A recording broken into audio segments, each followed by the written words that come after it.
going on, guys? I got a treat for you guys. I got a friend coming on tonight. Break the hostility.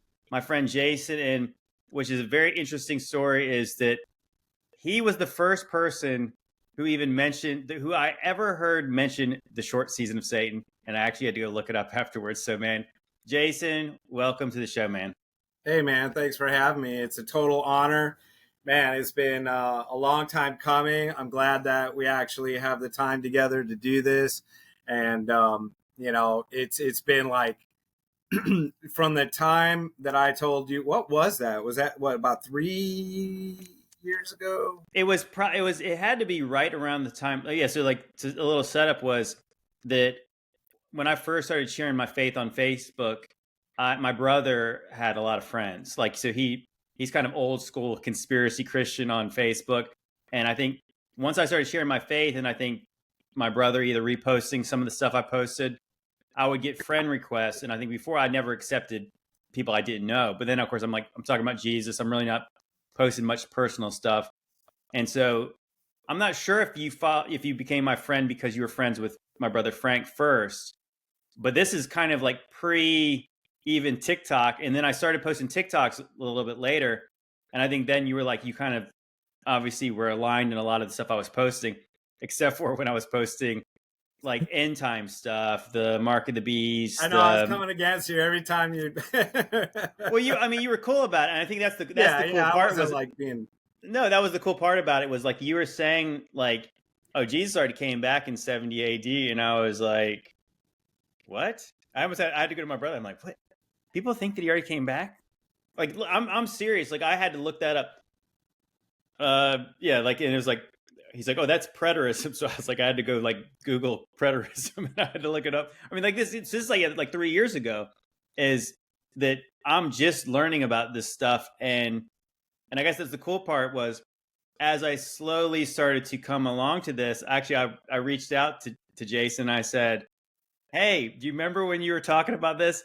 I'm kind of more aligned to what you like your thoughts before. And I sent him the first podcast we did about, the short season of Satan with Decoding Babylon. And yeah, but I wanted to say the one thing that was cool, and probably the reason I did reach back out to you, was the fact that we disagreed, but we weren't like, I don't think either of you, we were never like on bad terms. And it was kind of like, you still like some of the stuff I posted, and I was still like, obviously we could be cordial. And like I said, I think honestly, I feel like that's a great testimony. The fact that like you weren't obviously like, oh, you don't know you don't really know what you're talking about. You're stinking moron. And that's the thing. And it's like, and it just, here's the thing, like in the truther movement, if you want to call it that, I don't know what else to call it. Mm-hmm. I'm at a loss. I mean, but the thing is that I mean, really, it's a God movement. All right, I got two things. So to go from I was literally like a leper at Flat Earth meetups, because I was telling everybody that the tribulation already happened and that the millennial reign already happened. And I was like, and I would have to remind, I was speaking to crowds, dude. And I had to remind them, I was like, when you first came to Flat Earth, everybody shunned you. I came to this understanding, and you're shunning me right now. Right. You're doing the same thing that everybody else did to you, to me. And I'm like, I know it sounds crazy, but if y'all will just take a minute to sit down with me, here's my phone number, give me a call, let's sit down, let's go through the scriptures and just hash it out, man. Just hash it out. Just give me a listen. You know what I mean? And then the other thing is that is really important for us, in this community and as we're growing and everything like that, is to have honor with one another, because, the only reason Joe knows and I know and Alpha Talks knows and such and so on, mm-hmm. is because the Lord opened our eyes to it. Amen. And that's it. It wasn't on our own accord. We didn't do anything. All we did was kind of looked into it, but it was the Lord that said, hey, here it is. Check it out. It's totally truthful. It's totally real, you know? And, you know, we didn't come to that understanding on our own. We came to that understanding because of the grace of God and his mercy. And because we were seeking truth, we asked him for truth. And he said, oh, you want truth? Well, here you go, you know? Yeah. And we have to remember that. And we have to remember that these other people that don't see what we see, you know, we were just like them. We were right Yeah. there, you know, and we're no greater, you know, No, like definitely you not. know, Paul said, if I'm going to boast, I'm going to boast in the Lord. I'm Yeah. not going to Hmm. boast in myself, or if I boast, I'm going to boast in all of you and all the Right. great things that you do. Or my weakness, because your power is magnified in when I'm weak, that you're strong.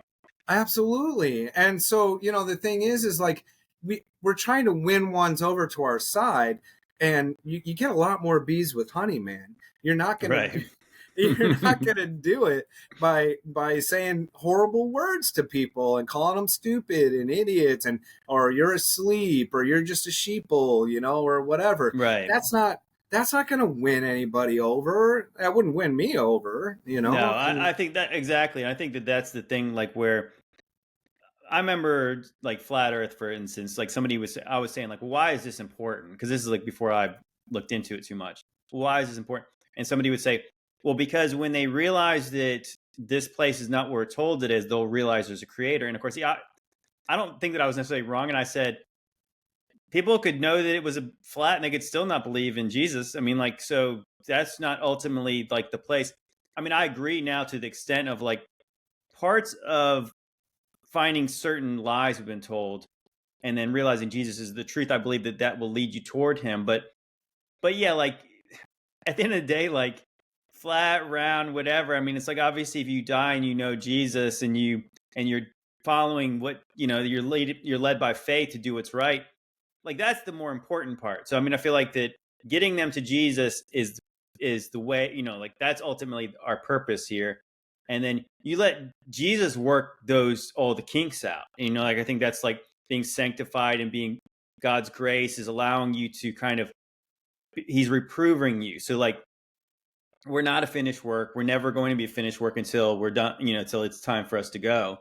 And I think that yeah, ultimately, yeah, I would say like obviously I'll give Jason a lot of credit was that I can see it, and I think that I tried to see people through that same lens of like when I first got on social media. It's like I don't think that I ever acted like I knew it all, but I mean I felt like I knew you know a lot about certain things, and I was very confident in things that were not quite correct.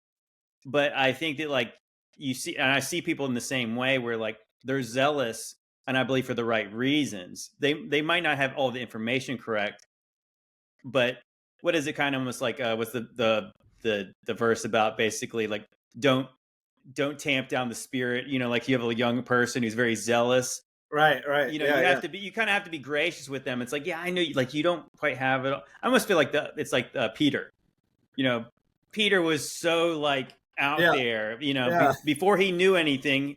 And I think obviously I think Jesus loved that, but obviously he had to humble him at times to rein him back in. But like, you know, you got to do that with love for your brothers, because anybody who's willing to stick themselves out here on social media, I mean, that's a tough thing to do. And if you, I said, if you waited till you knew everything to do it, you would never do it Yeah, because right, we're never going to know it all. right. Well, I really enjoyed. You had, oh man, it was you and two other guys, and it was probably maybe 4 days ago, 5 days ago, maybe somewhere between 4 and 8 days, Mm-hmm. and it was you and two other guys that you had put up on YouTube, It was and probably you guys were it might have been was it Paul and Vitali? Was it were we talking? could be I can't quite remember. I was just listening to it in the car. I wasn't watching it, Mm-hmm. so you know. But you guys, it was great because you had all talked about how when you first started teaching about Revelation, tribulation, and it was when you guys thought that we were entering in the tribulation, Mm-hmm. and it was really cool that you explained that, that you put that out there, to the rest of the people, that, yeah, we were wrong. And, and you just had to be humble about it. You had to be like, hey, I was wrong about this. This is what it's about. Mm-hmm. And sorry, Yeah. I'm just trying to seek truth just like you and all that stuff. And that was really great because I was able to play that for my wife because previous to us coming together, she had taught on Revelation for like 12 years. And it was like totally wrong. Like really, it was really bad. It was really, really bad, Mm-hmm. Um, and so as a result of that, she hasn't kept up on her YouTube channel Mm-hmm. because she just feels so defeated because she knows what I'm saying is right. She knows the prophets better than I do. And that's actually what helped me hone in the understanding of the tribulation already happening in the short season and the promises to the churches that are all throughout. Not only are they in Revelation chapter 2 and chapter 3, but they're all throughout the prophets. Mm-hmm. All those same promises are all right there, man. You Sure. know, and that was and I gained that understanding through Ashley. Because she she said one day to me, she goes, so the whore of Babylon is Jerusalem, right? I didn't know that. Mm-hmm. I didn't know that. Even when I told you tribulation already happened and all that stuff, I had no idea that it was all about Jerusalem. It was all Yeah, it about makes the it, people. well, you know what? I've started to wonder this because I made that connection a long time ago, and it was almost like that when I was saying that, it felt like it was a lot of people either didn't agree or they never heard that, and I thought it seems kind of obvious when you read the Old Testament because it's like I'm just reading through Isaiah right now, and it's like Jerusalem's getting called a whore. Jeremiah, there's obviously it's all over the place where that's what Jerusalem's being called, and then Ezekiel like 23. and it's almost like I'm starting to wonder, is this kind of this infiltration of like the doctrine to shift it a little bit where like Yeah. now we have to support Israel no matter what, when you think like with that knowledge of who the whore of Babylon is, 70 AD makes a lot of sense, like that this, Right. right, like it makes Yeah. sense that this is the, I actually started to put this together, and I don't know if we talked about this before, but isn't it interesting? I think it's in Revelation 17 when the angel is showing John the vision of the whore and the scarlet woman, and he's marveling, and he's like, the angel's like, why do you marvel? It said, I feel like that's kind of a reflection of when the apostles are looking at the temple and they're saying, hey Jesus, look how beautiful this place is, look at the stones, look at all that, and he's right after that he's like, I'll tell you this, it's going to be all destroyed. Just in the same way, it's kind of like the angel transitions to like, here's what's going to happen to Right. this woman. Yeah, absolutely. Absolutely. And if you read Ezekiel 23, it starts out Ahola and Aholabah, which is Jerusalem and Samaria. Mm-hmm. Um, and then as you read probably about middle of the chapter, it says, and Jerusalem whored more than her sister Samaria. And Yeah.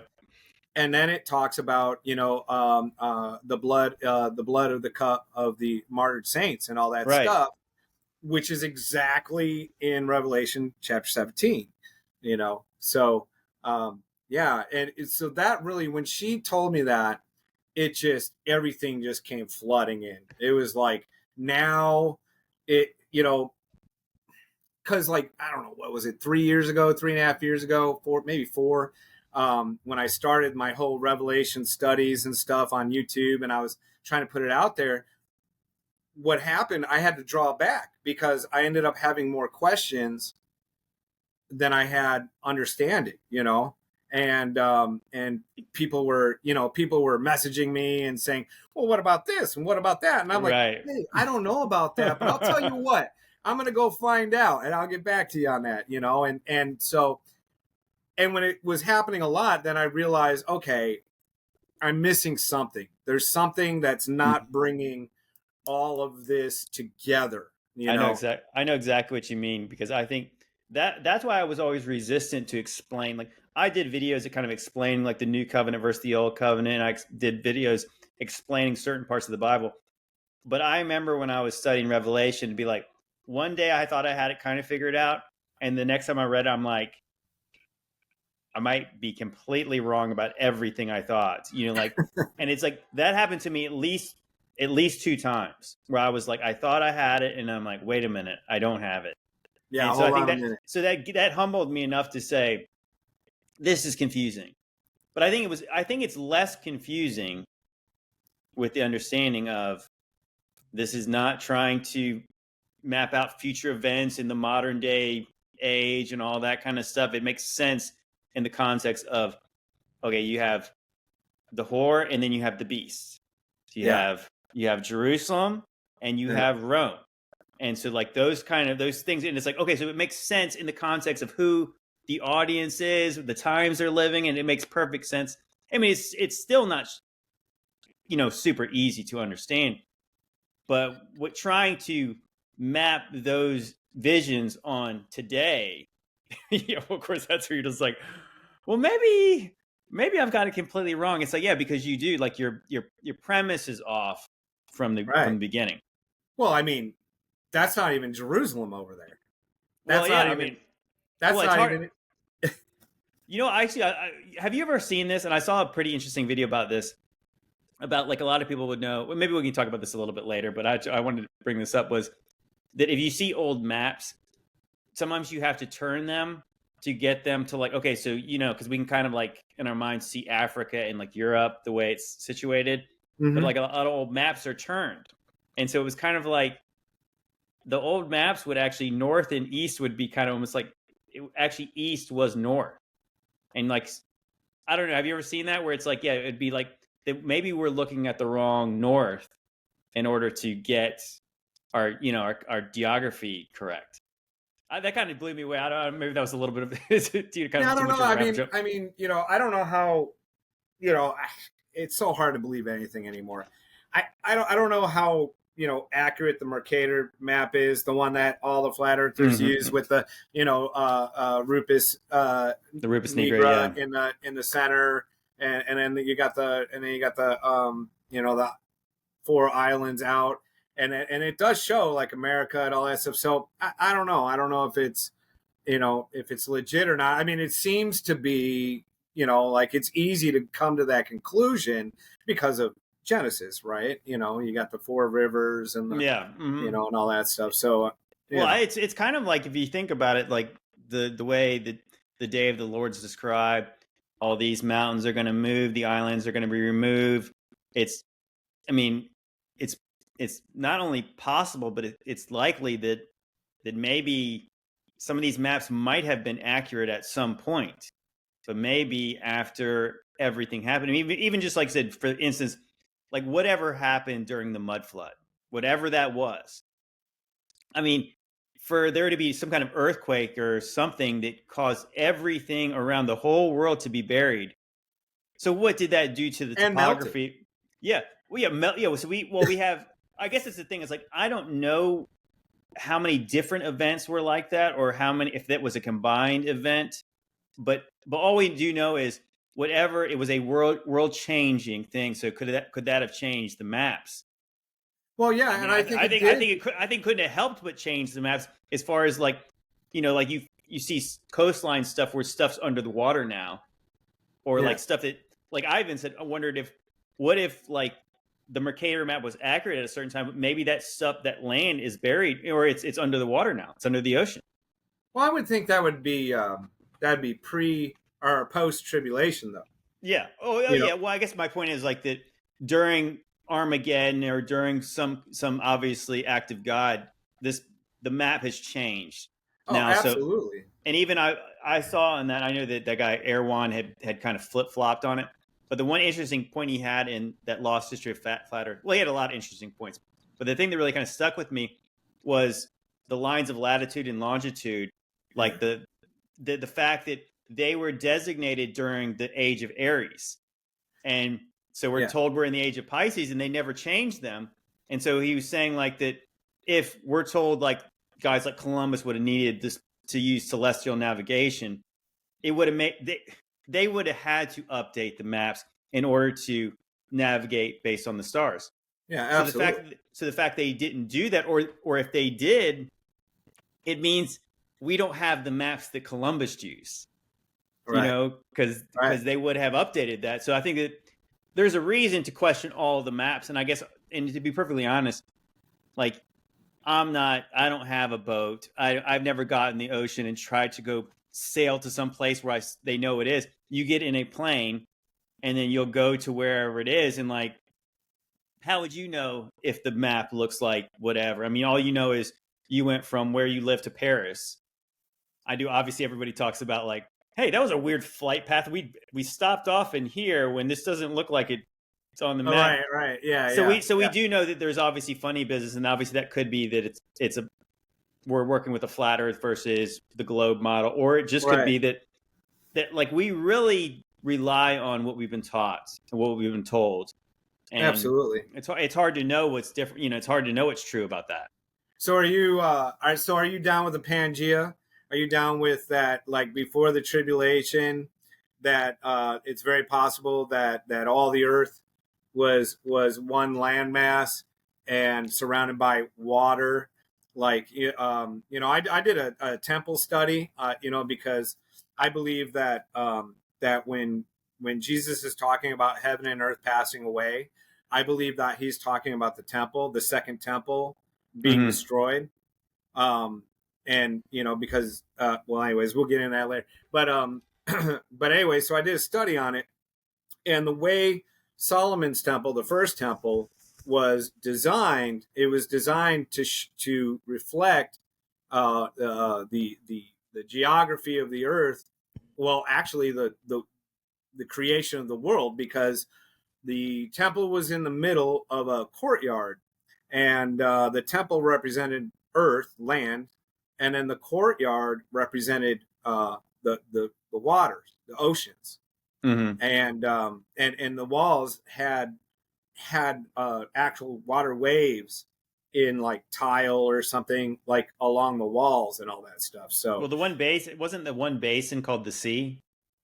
yes, that was the bronze basin that was held up by Mm-hmm. 12 bulls, three facing in each direction. And Mm-hmm. um, and I'm glad you brought that up, because that's my other point to the temple being heaven and earth. Because in Revelation 21, you have it says, uh, uh, and I saw a new heaven and a new earth. The first heaven, and earth passed away, and the sea, singular, was no more. And I believe the new heaven and new earth that he was seeing was the new Jerusalem, descending out of heaven. Mm-hmm. And that's actually what he's talking about. And I did post an article on one of my live streams about how the article talks about how in Jewish vernacular, heaven and earth is the temple, because it's the meeting place between God and man. It's like the portal to God. So Yeah, but I mean, don't you like I mean, I've heard that perspective. I guess the one thing that's kind of like when you get into like a third of the earth is burned and like a third of like this, the third of the so like there's in the book of Revelation, it's referring to the heavens falling and being shaken, and then you have like literal events on the earth. And so like when people say the new heaven and the earth, I mean, to me, it's like I still like to interpret it as it's literal heaven and earth. Like there's Mhm. like the earth is going to be remade. Because I mean, I would say that that's why I'm saying like if you look all over the place, it looks Well, like it. This place looks really wrecked in, in a lot of places. And I oh think yeah, totally. I'm in and I full agreement. and I believe at some point it's going to be kind of redone. That's my belief, anyways. Well, and and honestly, I mean, wouldn't it be if like in my case, where I'm believing in the Pangea, right? I'm believing Mm-hmm. that that once the tribulation happened, that the Lord, took the world and went like that, and just kind of moved every almost like a Tower of Babel situation.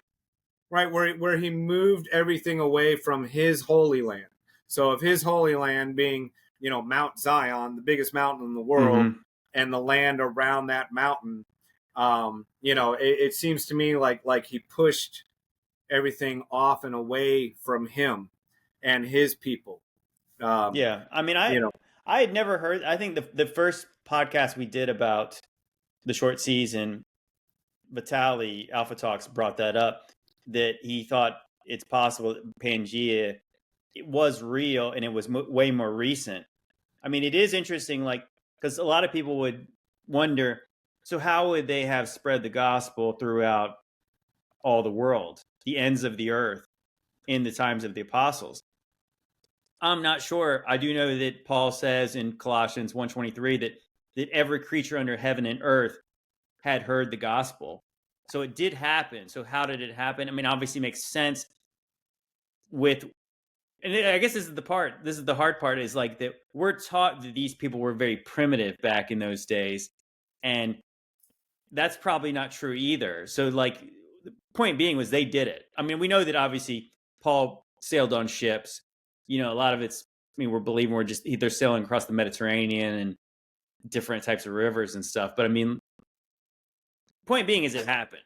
And I guess some people have speculated, it makes a lot of sense, that during Pentecost, when obviously the tongues of fire came down, they were speaking all these different languages, all these people were getting saved in Jerusalem.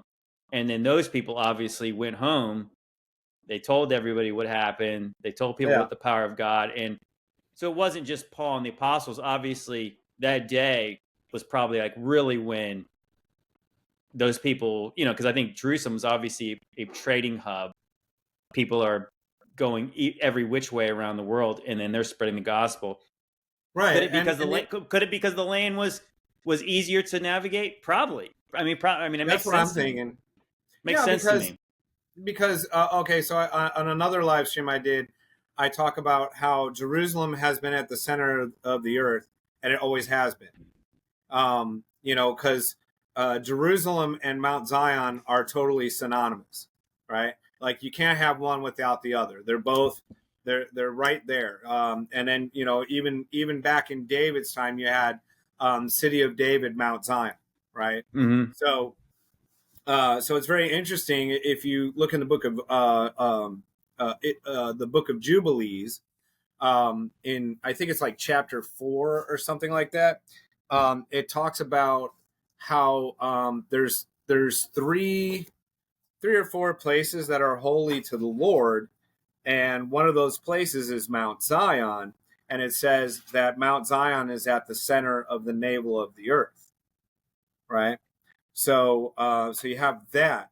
Then also it's very interesting in the ESV translation of Ezekiel chapter 38, Gog and Magog, which I believe is an our time prophecy.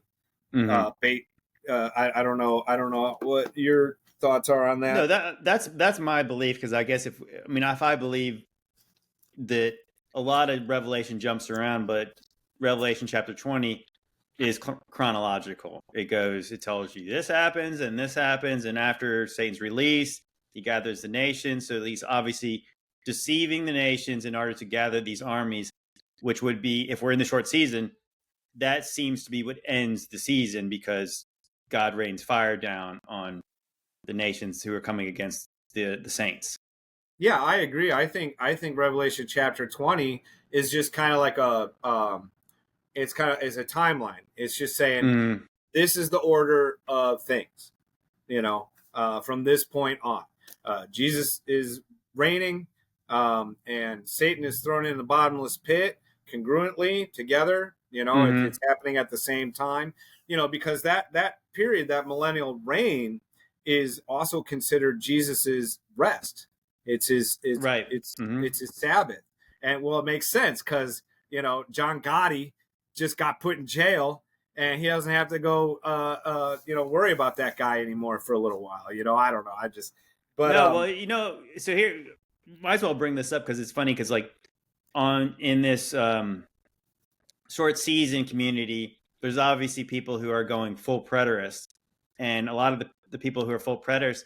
The one thing I'll ask you, it's like, so do you believe the 1,000 years is literal 1,000 years? I And do. I don't see any reason to not believe that. Um, everything that I've read in the Bible, um, it all adds up. It's all right there. You actually put out a little short. I think it was a TikTok that you put out saying that the Bible doesn't need to be decoded. There's nothing to yeah, decode. It's mm-hmm. all right here in plain language, and it's just a matter of our Father giving us eyes to see and ears to hear, and accepting it for what it says. Yeah, Yeah, man, and a contrite heart, right? A humble heart, and not putting my own things into it, not putting, 30 years of going to church and, listening to other pastors and, and all that stuff, and putting all that yeah. stuff in my belief system. You gotta just toss it away. You know, You got, the one thing I learned, and I feel like that this is like when I was going through like the toughest time in my life, I tried to read the Bible to try to get like something for me that day that almost kind of get me through the tough time. And yeah, then and then one day I realized if you read the Bible like that every day, you would never really learn anything because it would be all about you. And then you would never read certain books because you might not get like why would you read like like the book of Leviticus, or why would you read like the book of Judges if you were just like looking for something specific for you? It's like, and then I started to understand, wait a minute, I'm getting way more out of it when I think I'm trying to learn about God's character. I'm trying to learn about who he is and his plan.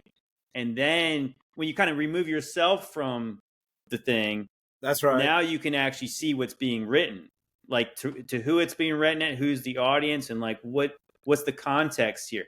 And I think then it's obviously, beautiful what you just said. and then you apply it It to just, yourself afterwards. Like, yeah, like yeah, what do you do with that? Yeah, your own self after that. seek Him first. Right. Seek Mm-hmm. Him first, and then you'll learn about yourself. Man, that's brilliant, dude. That's No, beautiful. thanks. But yeah, Yeah, so I was saying that yeah, like the 1,000 years.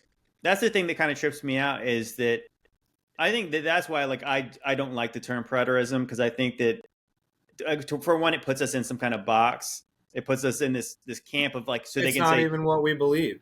preterism is debunked, and therefore we don't even have to argue with you because we already know that this is an antiquated theory. It's wrong.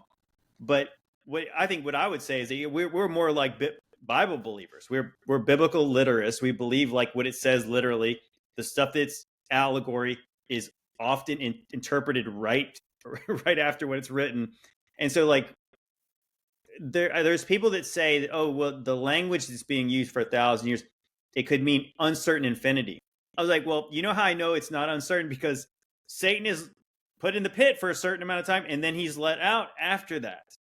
And why would it say 1,000? Why would it say a certain amount of time that obviously takes place shortly? So there's 1,000. It says specific time, 1,000 years, and then it says he's let out for a short time, and that's obviously uncertain. We don't know how long the short time is. But Right. so what Well, some of it's the interesting. full preterists are trying to say is that Satan was bound for 1,000 years in the first century, and then was let out right away, and it's like, okay, so like, you know what I mean? Like to me, that's like Yeah. that does not square with my mind or my spirit at all. Well, it's interesting on the short season thing, because there is it's talking about Moses and wandering in the desert. Mm-hmm. And they wandered in the desert for 40 years, right? Well, Mm-hmm. the Bible calls that a long season. Okay, so 40 years is a long season, and Yeah, and so the saint, I think I want to say it's 15 or 5 Revelation. That's a big jump. Where the saints are, the martyred saints are under the altar, mm-hmm. I and think they're pleading, they're they're crying out to God and saying, when will our blood be avenged? Right. Mm-hmm. Well, the Lord tells them that they have to wait a short season. A little while, yeah, a little Yeah, while, in some a little, translation, a a little while longer, short. yeah. Yeah. So, man, I don't know, and the thing is, and the other thing too is like, I don't believe like all these other people do that. Satan was released in like the 1700s or 1800s. I don't believe that. I don't believe that at all. I believe that the reason the calendar was changed was because they were counting up to their Lord's release, and 2000. We know it's probably 1000, or I don't know, but anyways, I believe that they were counting the days to Satan's release. I believe he was released in 2000. I know it's totally out there. It's totally wild, and I'm open to out there now. There was a time where I would have said that's insane, but then at the same time now it's like, yeah, I mean, a lot of things I thought were insane end up being. I think at this point, like, I don't. I mean, again, like, I think that there's been some timeline funny business, so I'm not going to say it, rule it out well, and completely. I'm not okay. So I'm not lending credence like all my, and it's not like in my belief system. You know what I mean? It's something that I strongly feel is very possible. But if somebody has any other evidence that they can bring to the table, I'm open to hear it and decipher thereof, right? But it's just really interesting that we had the whole Y2K thing, Mm-hmm. right? Where they were like, we don't know if our computer is going to be able to. We've been using two numbers, and now That is so fishy the way that was like yeah, such a big yeah, thing. and we know that this stuff that we're on is sorcery. Mm-hmm. We know that it Like a is. I mean, Black it is, and Mirror. we're using it the best to our ability for good. But it's still, at the end of the day, it's still sorcery. I mean, we know that the cell phone with the black mirror is a scrying mirror. We Yeah. know this stuff, right? So so I kind of like look at it like, I think their king was returning and they didn't know what was going to happen to their sorcery, you know? You know what's sort of interesting to go like the movie route, which I always like to talk about, is Yeah. I watched some of the Harry Potter's movies with my kids when I was, like, obviously before I woke up, Yeah. and like in that movie series, like Voldemort is returning, like, you know what I mean, like there's hints he's coming back, Yeah.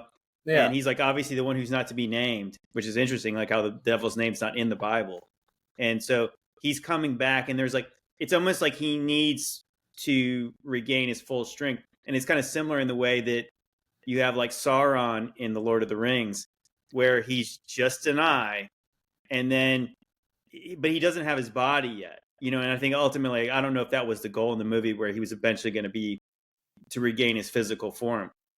There's so many movies like that where there's this evil, this return, but it's progressing to return. And Right. when you say 2000, the other thing that makes me like think maybe there's something to that was when I believed that the tribulation was coming upon us, was I did that video about Revelation 9/11 and then the 9/11 memorial, and I'm like, isn't that interesting that Revelation 9/11, September 11th, it's about the king of the bottomless pit, and he's released, and of course that's Apollyon, Apollo. Then you have the Lucifer Statue of Liberty connection. And I said, of course, that's how I ended the video. I was like, isn't it interesting, like how there's all this new world order talk associated with this day? And I said, and we're almost here, and the pit is open. And of course, in my mind, it's the release of the Antichrist, because the pit's open. And of course, the Antichrist was in the pit back Right. in the day, like maybe 2,000 years ago, maybe 1,000 years, however long ago that the Book of Revelation, the events took place. But if the pit's open now, there was a different being in there. It Yeah. was the dragon coming out, which, again, if he looks like, it makes sense that if his son is Apollo, and that's what he's depicted, maybe he looks like his dad. So would you be able to tell the difference between the Father and the Son, these, kind of an immortal being that has, so maybe those kind of depictions are similar because they are depicting like, a father and a son. Well, and my thing too is like why would because some people attribute like the mud flood to Satan's release, and my I've speculated that could be true. There's something yeah, I guess there's just so many questions about like, could that have it makes sense in my mind that when Satan was released there was a dramatic thing happen, or maybe right after he was released he's like wiping out the witnesses of the previous good time. and I totally feel the opposite. I because at the end of the day, it's all about our consent, right? It's our consensual. We consent to partake in these things. We consent to these bad seeds that are getting planted in our mind, and we let them grow, and we allow it. We allow unforgiveness. We allow addiction. We allow these things to come into our life. And all that stuff, and that's how the enemy gets in, right? Mm-hmm. And but the thing is like, I was never scared or threatened into doing something.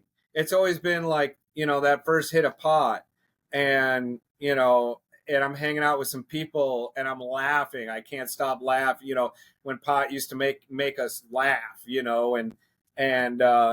was so fun, and it was so like, different and new Mm-hmm. experience and all that stuff. And then 10 years later, you're freaking, deflated on the couch watching, I don't know what, whatever you want to Yeah. watch, Mm-hmm. or playing, a video game for 20 hours straight, and it's the same thing with everything, right? Like alcohol and all the drugs and all that, and sex and everything, right? It's always so good in the beginning, and then and then it ends up being horrible. So in the same way, I don't see Satan coming out and being like, kill, slash, cut, destroy, bombard, and all this stuff. I see him just creeping on out.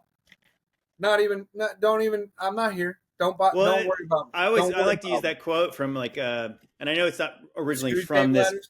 Well, or the Usual Suspects, where it says that the greatest trick the devil ever pulled was convincing the world he didn't exist. Right. Right. Which I thought, the one thing I find interesting about, like, you have the Dark Ages, and then you have the Age Yeah. of Enlightenment, Lucifer, Enlightenment, and then so now you say like there's people who say God does not exist, and you could say like that, Right. like that's what I thought. It was like the devil made the choice that he would rather say he didn't exist so people would say God didn't exist, because if he shows himself to be real, well, he'd rather everybody to say all the gods are imaginary. Absolutely. We That's live in a totally brilliant, scientific dude. world. Yeah. Yeah, and that's totally depicted in Isaiah chapter 29 through 35. And I believe that's another Gog and Magog thing, because he's talking about Ariel. He says, Ariel, Ariel. And if you look up Ariel, it actually means lioness of God. So the wife of Jesus. Mm-hmm. Because New Jerusalem is the bride Right. of Mm-hmm. Christ. So So that's what? really cool. But I So what? wanted to. Okay, go ahead. No, I was going to ask you a question about that. I was going to say, what do you? So what do you attribute though to the mud flood? Like, what do you think about like that kind of? So what's your thoughts on Okay, like so I when originally that? thought. Go ahead. No, yeah. When you think? So what do you have an idea of how long ago that was, or like what do you believe happened that created all that mess? Well, I originally attributed it all to the tribulation, Mm-hmm. and liquefaction, because the earthquake and the moving of the continents, and because I believe the whole Pangea thing. So or so I attributed it all to that. But then I have a friend, Adam from Poland, and he was showing me that there's newer buildings that are also buried. Yeah. Not just these ancient buildings. There's Yeah. newer buildings that are buried, and he made a strong case. And so, now, I'm like, okay, it couldn't have all been tribulation. So what is it though? I have no idea, dude. Honestly, I can't say anything one way That's or the fair. other on it. That's Yeah, fair, because I think ultimately that's where I said a lot of us have to say more often. I think that we don't know. Like, I mean, we're going to continue to research this, because it's funny. You guys can look forward to a video coming up soon, probably maybe a reel or something. I was I was out doing some boots on the ground stuff where I live, and I was like yeah, walking around this. I was on Freemason Street, believe it or not. That's the street's name. And I was looking at all the old buildings, and I was looking at these old churches and stuff that, yeah, like where you can tell the first floor has been covered, and then they've got steps up to the second floor probably. yeah. And you know, where I live, it's right at sea level. So they tell you, like, if like current new construction, they don't build basements because they say it's too low. Well, Right. it Water just so level, happened that there was water table. tons of basements back in the day, and Right. the sea level has not changed here. So what's the difference? And yeah, so all these buildings that were even built supposedly in late 1800s, early 1900s, yeah, they're partially buried. Yeah. There's evidence of it everywhere. And Everywhere. here's a question I have for you. And I started to wonder this, and I'm more likely leaning this way, that the day of the Lord is not a specific day. There are specific verses where it's talking about a specific day, but like the reason I say this is Ezekiel chapter 30. It talks about the day of the Lord coming to Egypt. And it specifically says that Nebuchadnezzar and Babylon are coming to Egypt to, bring out their swords and destroy Egypt. And so I would say that, like, it mentions, this is a very cool thing if you guys haven't heard this, and I've said it a few times now. Zoan is mentioned. So Zoan in Egypt was at one point, they believe, was the capital, because like the modern scholars call it Tanis.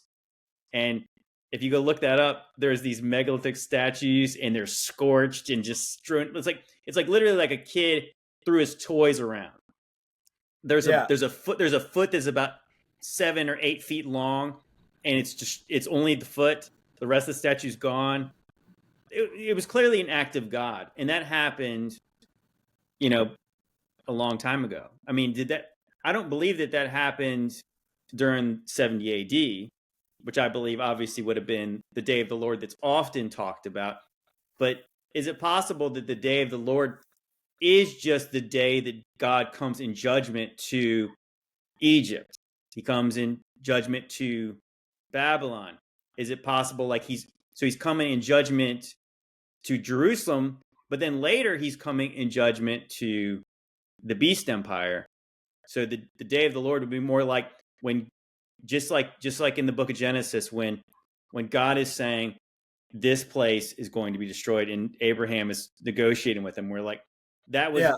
could you say that was the day of the Lord when Sure. the Lord rained down fire on Sodom and Gomorrah? So with that idea, maybe there's been multiple days of the Lord since, and maybe that's why the It's timeline. totally that's a great case.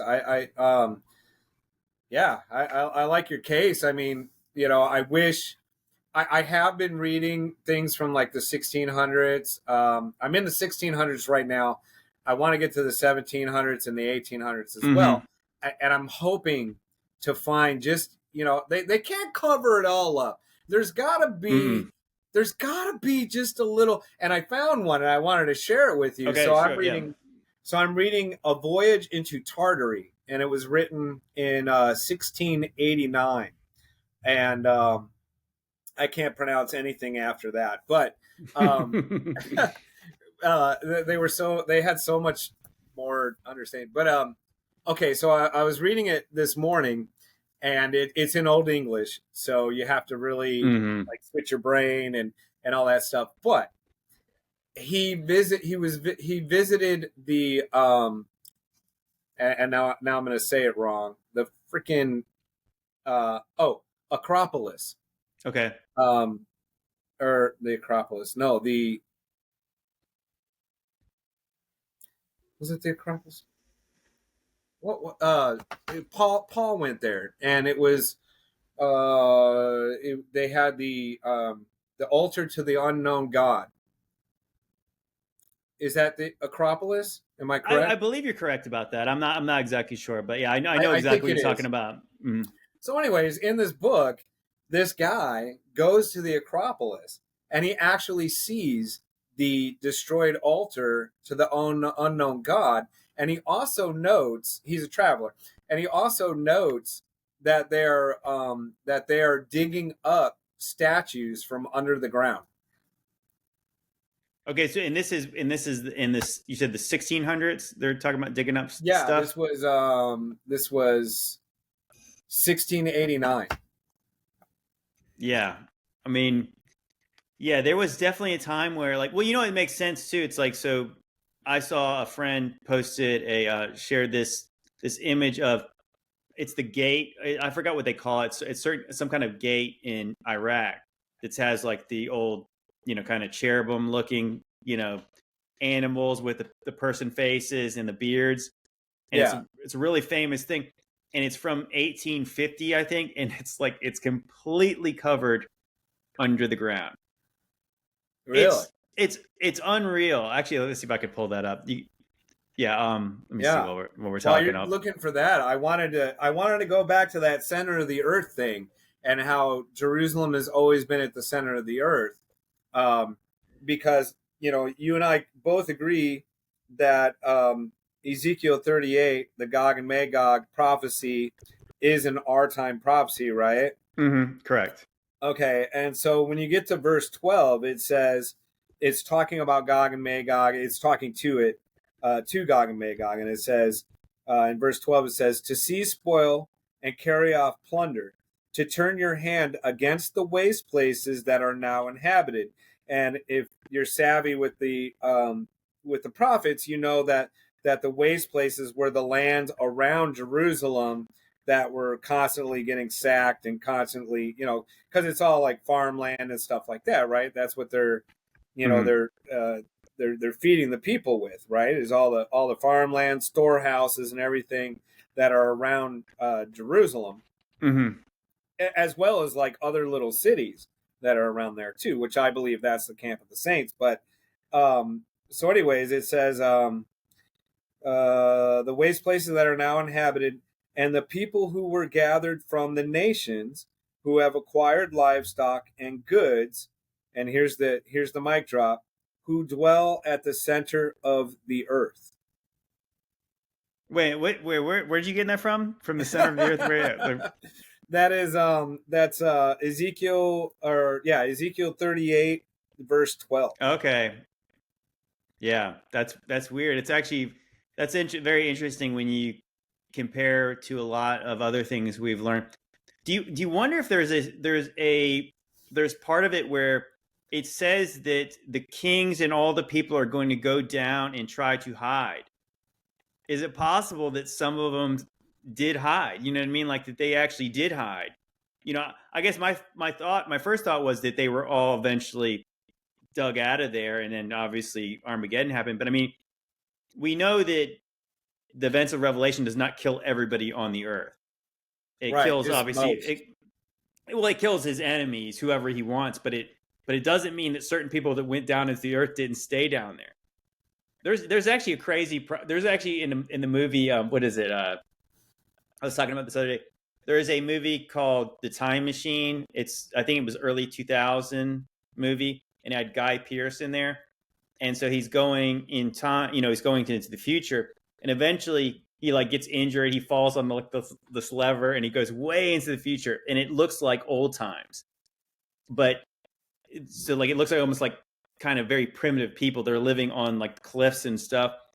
But then at some point, there's these monsters that come up from under the earth, pull people down. Eventually, he goes down to try to save somebody. And there's this race of people that live down there. And they're like kind of almost like reptilian like when they were once regular people. And what they were saying is that there was a problem with like the moon in the movie. Like they were mining the moon, it was falling, and the surface of the Earth was uninhabitable at some point. So they were going to go down into the Earth, and then they were going to come back up and repopulate the place when I guess when it was the environment was okay. But they realized that once they did that for a certain amount of time, they weren't able to go back up because they could not survive up there. And so they Oh, lived, and yeah. eventually they kind of changed because they were living in the Earth. And I was like, it's very creepy.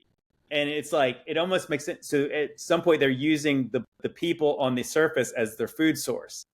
And I'm like, as sane as that sounds, that actually kind of sounds like how demonic this place is now, where you wonder like who could be so inhuman to control the people the way they do. Oh, I know. It does seem to me like, maybe this is just allegory, but I mean that the people who are the kind of controllers do kind of just view us as a commodity, for, you know what I mean? Like Oh, they yeah. don't, I mean, yeah. very, Yeah. I very mean, the Bible dehumanizing. says that you will make commerce of the people. So, Well, check this out. Here's this thing I was showing you. So there's one picture of it, but like, oh shoot, that was not what I want to do. It's here. Check that out. wow. I mean, that's got to be, would you say 25 feet of dirt Yeah. at least? Yeah. I mean, like And how, if you ever move dirt, it's no joke. so That's you a lot of dirt. see that, and it's like there's evidence of that everywhere. Right. Everywhere. And so like so that was done in Iraq. Yeah, 1852. Well, have you ever noticed that? So here's one that I did.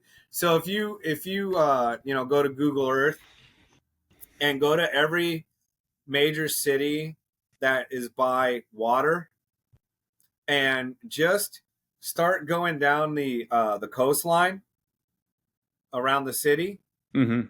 and you're gonna find all these megalithic stones in the water along the coastline Mm-hmm. next to every major city.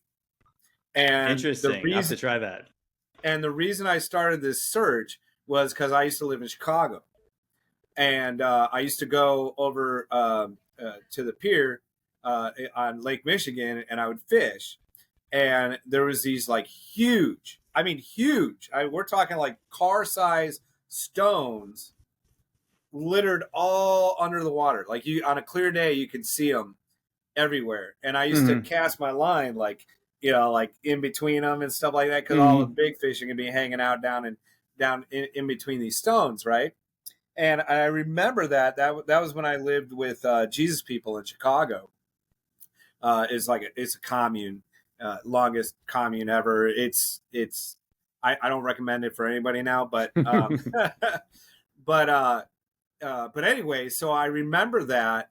And then then I started learning about the Chicago, the World Fair in Chicago and all that stuff, and all the plaster buildings and all that. Shalaga, isn't that what they called it at some point on these old maps?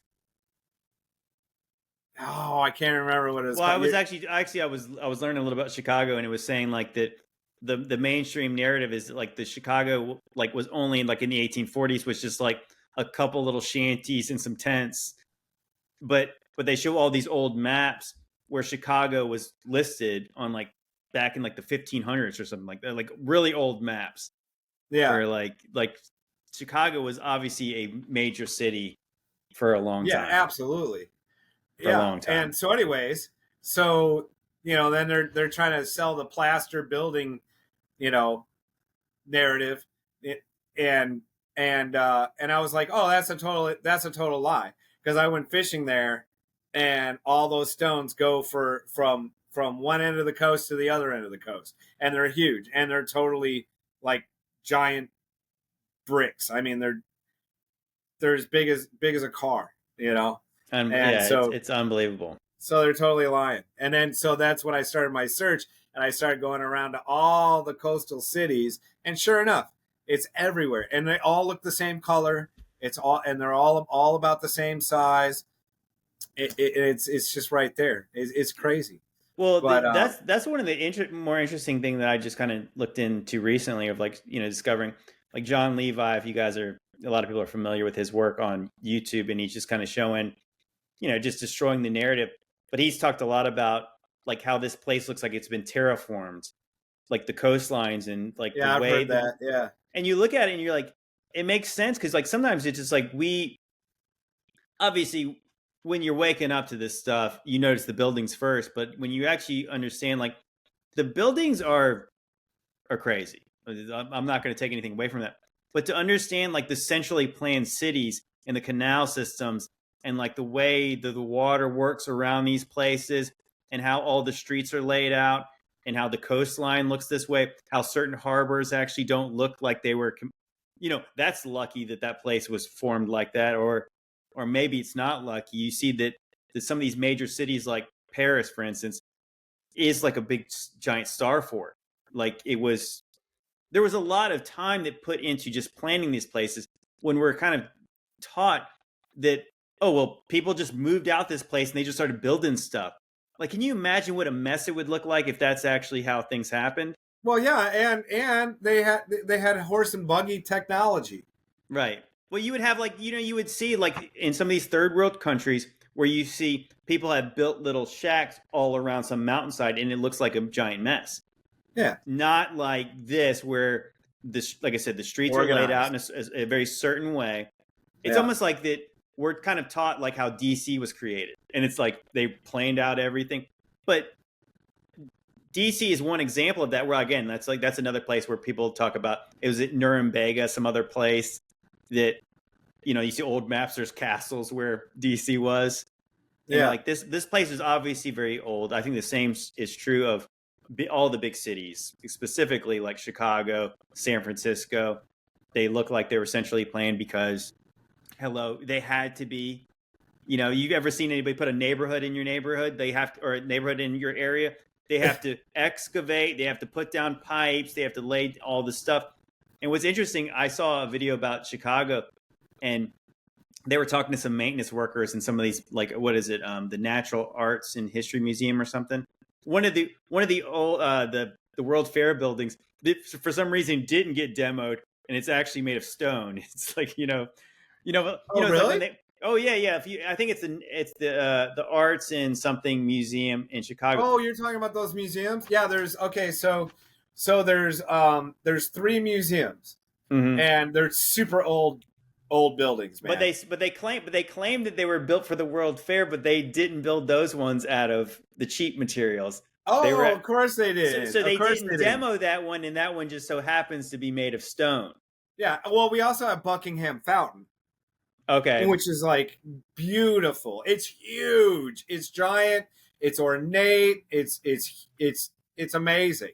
No, but what's And interesting is that the people in the video were talking to the maintenance workers and at certain these buildings, and they were saying all these buildings actually had tunnels under them, and they all oh, connected. absolutely.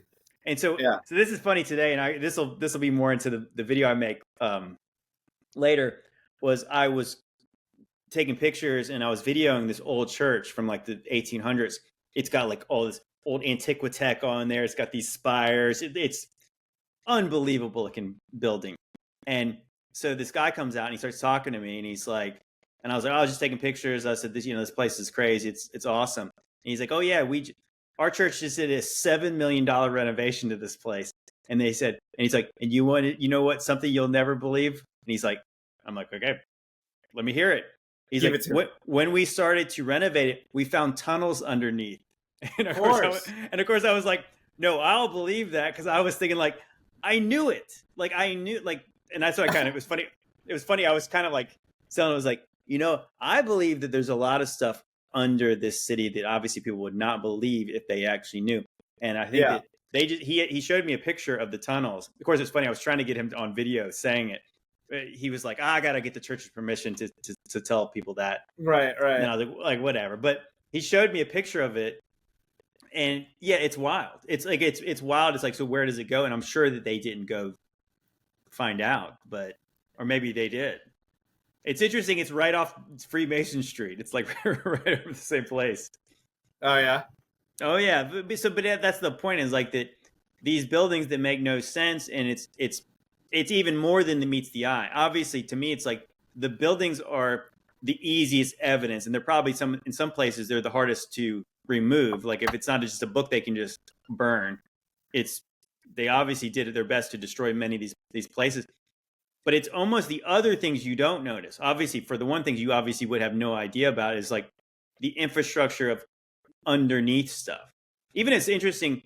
So I guess now Juneteenth, where I think the last slaves were freed in Texas, I think is a federal holiday. And so this man was talking about the Underground Railroad. And I never thought about this before.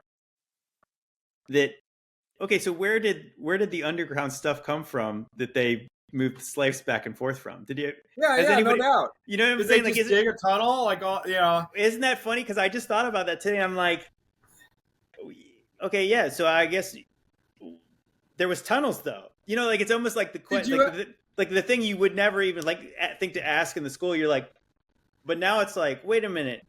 There was tunnels from the south to the north. How far did they go? Who dug them? When? Yeah. Yeah, nobody asked those questions. No, And did you ever see? Okay, so I don't know if it's true or not. Whatever. But it was a radio podcast.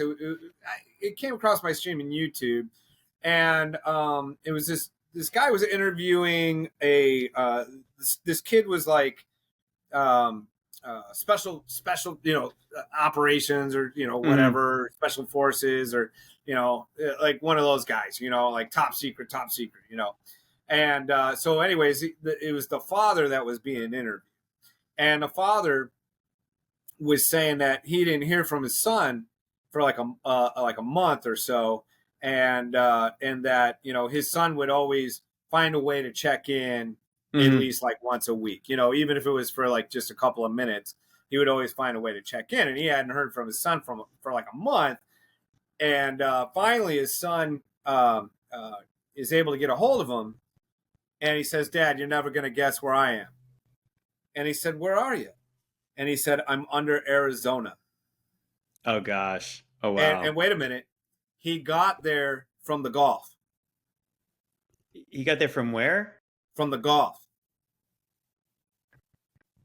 From the Gulf of Mexico. Oh, from the Gulf of Mexico. So like he traveled from the Gulf of Mexico all the way to Arizona? Underwater, in the water, from the Gulf of Mexico to Arizona. Like I said, I don't necessarily doubt that at all. I don't know if it's true or not. I'm just saying this is what was presented, and yeah, it was pretty cool. But yeah. Oh, another one on the center of the earth. You know how the movies, right? They always give you a little bit of truth.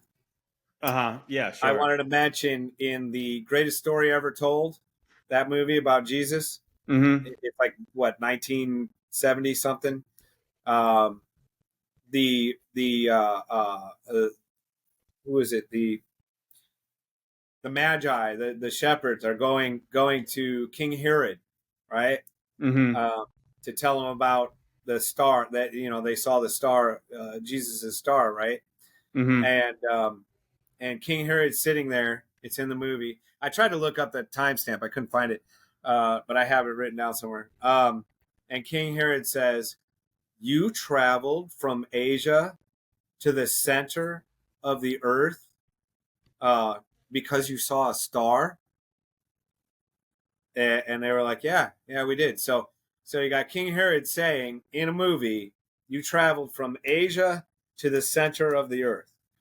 So I don't know. Interesting. No, that's interesting. Here, you want to see like let me share this screen with you. Let's see. I'll show you some of the video I took just so you can since I'm talking about this church. Let's see. You can see some of this. Is this the church that you were talking about? Yeah, this is it right here. Okay. That's probably when I was talking to. That's me. Actually, that's me driving over there. Who is that cat? Was that me? There you go. That I was mean, look at you. that. Yeah, look at that place right there.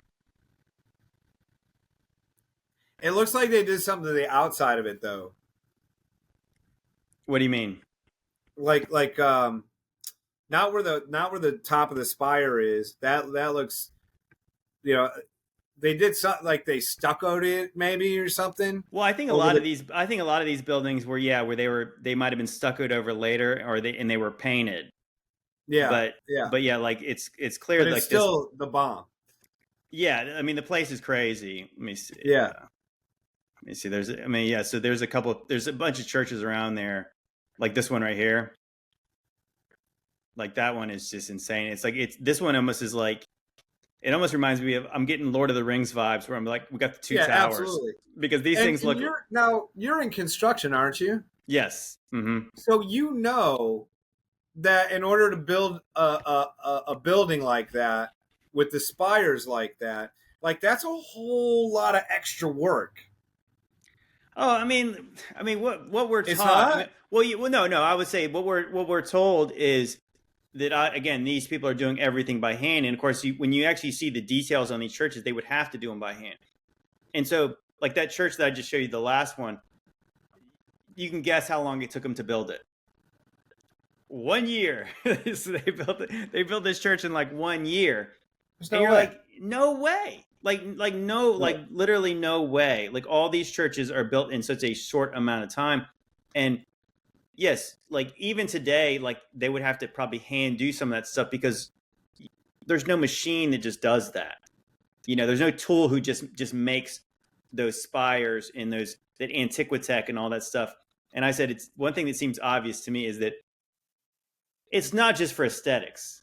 There's this stuff had a purpose to this. It's like it's weird. And again, like yeah, going back to this one picture, it's like why do like why does this thing have a door that's that big?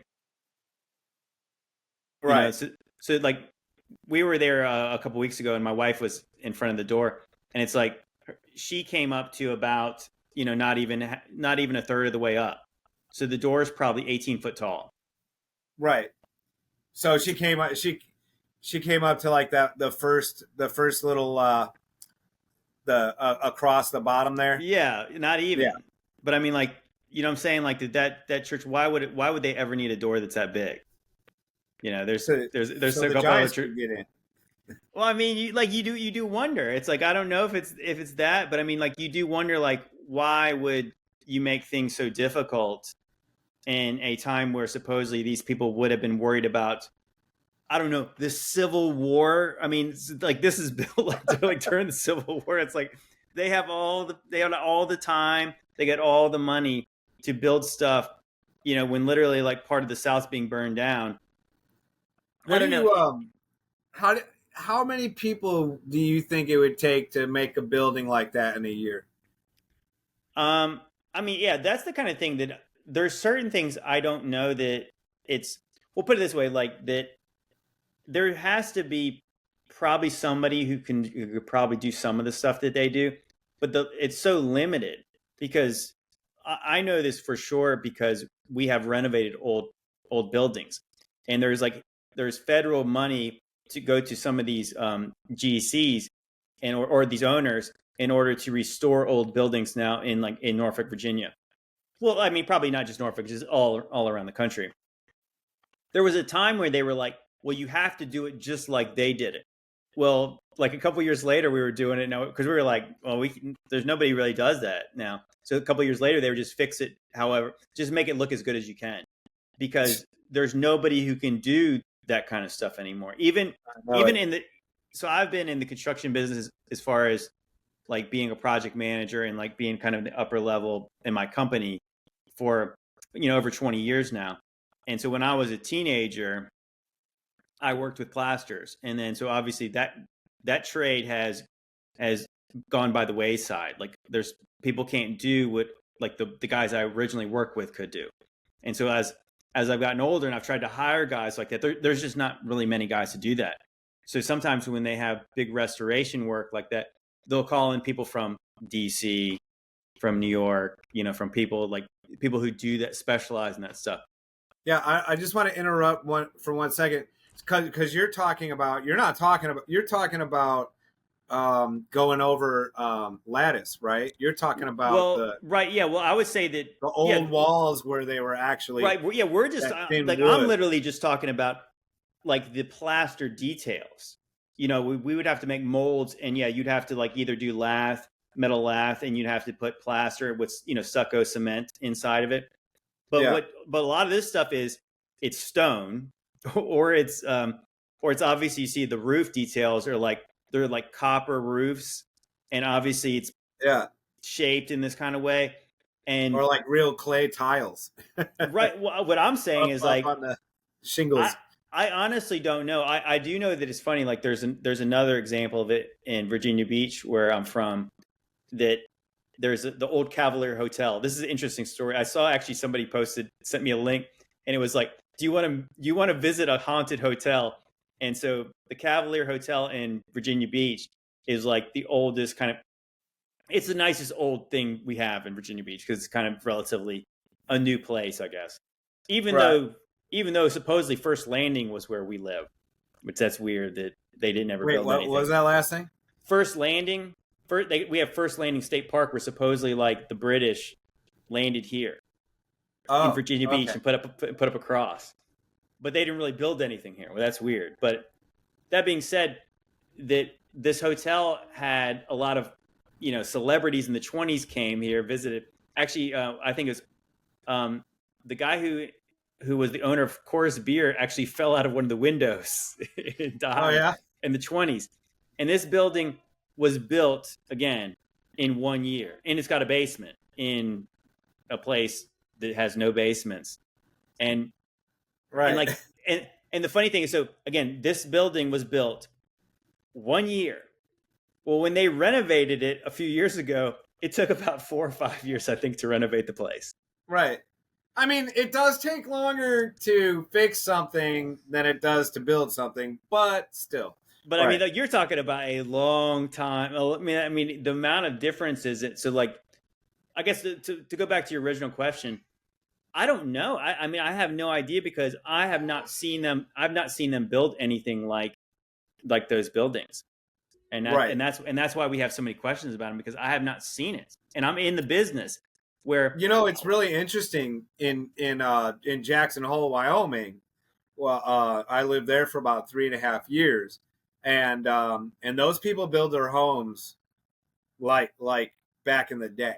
You know, like they actually have stonemasons. They actually have craftsmen. I remember because I did hardwood floors. I remember like literally like you would have to they would use a tree trunk for a post, like a literal tree trunk, and then we would have to scribe the wood floor around the tree trunk and get it to look like it grew there, like perfect. And we used to go around with a palette with all these different colors of wood, a putty, and you'd have to fill the nail holes, and you could not see the fill had to match the color of the wood perfectly.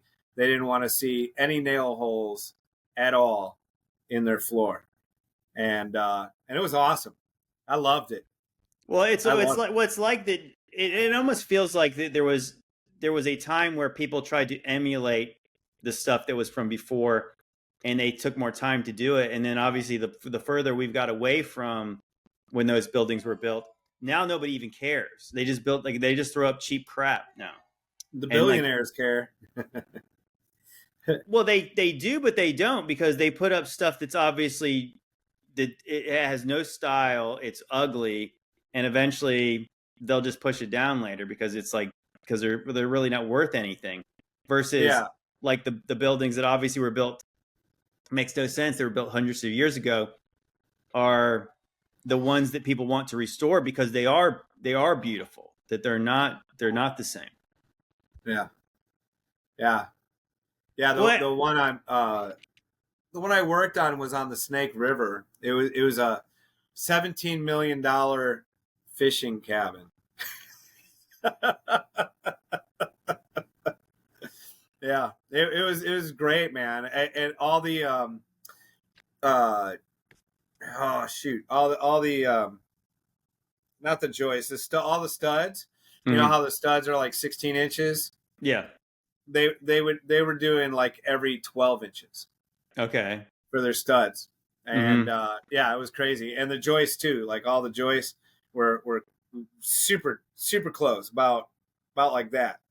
You know, No, just I mean, like I said, it's funny. It's a joke and it's a meme, but it's like, well, they don't build them like they used to. Everyone used to always say that, and it's like yeah. I never really understood what they meant until you actually started to pay attention to that kind of thing, and you like, and and I think it said to me, like obviously some people like say, why does this matter? Is because it seems to me that there was a peak of civilization a while ago, and now we're living on the backside of that peak, and so we Oh yeah, still we have have things. declined.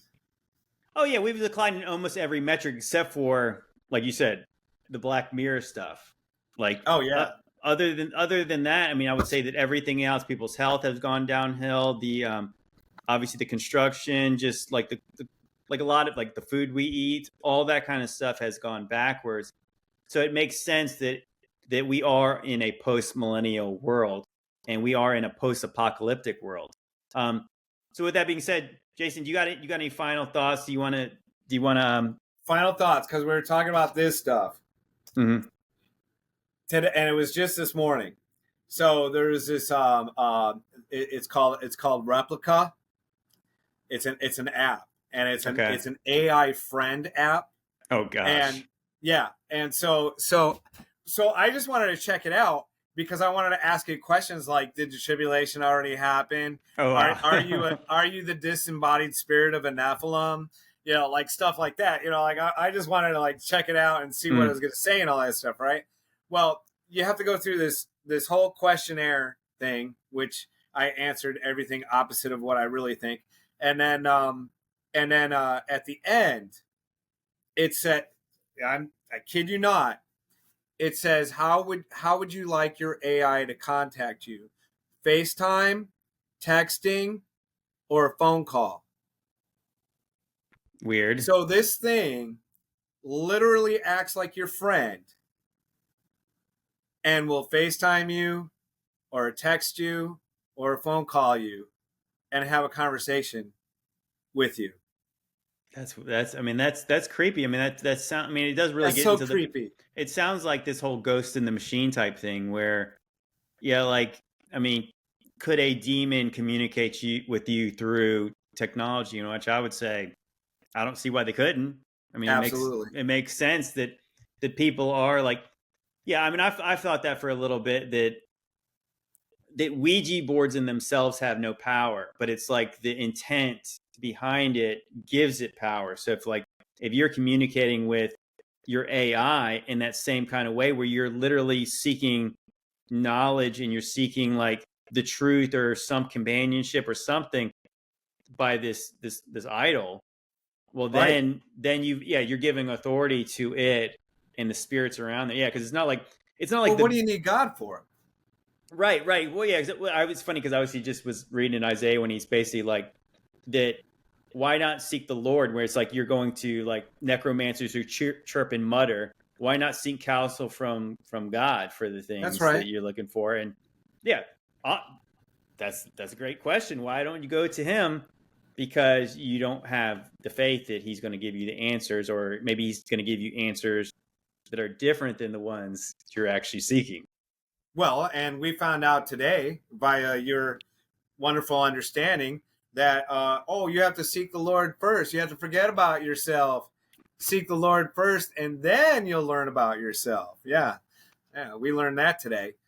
Needless to say, the second it asked me that, like how I wanted my AI to contact me, I was like, delete app. I I was like, don't. I don't. delete everything. I can't believe it. Now I got my info, all that stuff. But yeah, no, I totally deleted that stuff.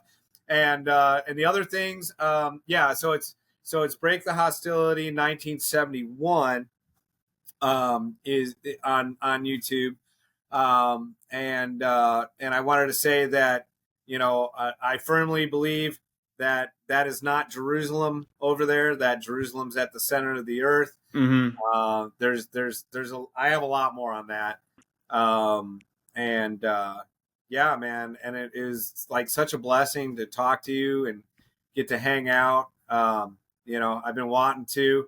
We didn't touch on almost nothing that I wanted to talk about, but that's totally fine. No, no worries. Sorry about. Well, No, I mean, no. it's funny when you talk about like the short seas and you talk about all the prophecy. It's like it's difficult to. It's like sometimes you do just kind of have to just give it like a quick, quick one because yeah, like we once you start talking about this stuff, you could, like I said, you could talk for days and not and For still say, days. and so we've only scratched the surface. So, but yeah, we'll definitely have to do it again. Now, this was fun. Obviously, this is just cool. So I Oh, I didn't even appreciate. get into like the orphan train and the No, yeah, there's a and lot. the article, the newspaper article that I read from the 1800s that talked about the repopulation effort. What? Yeah. I saw So actually somebody sharing this, and I can't remember if it was you or somebody else I knew. It was like this weird, like yeah, 1800s, early 1900s picture, and it was like it looked like from like a newspaper article, and they had like it almost looked like a meat grinder type thing, and like there was babies going in it, and like and it basically that's what it said. It said like repopulation something. Have you ever seen that?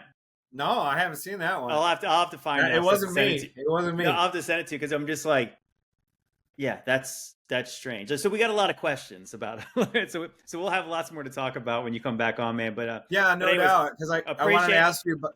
Go ahead. Oh, because I wanted to ask you about your. You had talked in one of your about the Daniel 9 prophecy and all that stuff, Mm-hmm. and I can't remember what you said, but next time we talk, so be prepared Okay, you to got it. You to got bring, it, brother. You bring got it, your brother. A game on that one.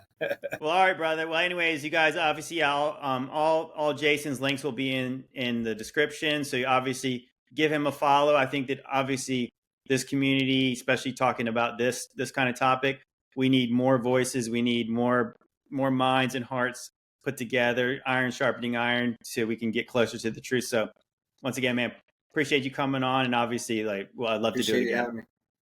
All right, All right, brother. man. God Yeah. bless.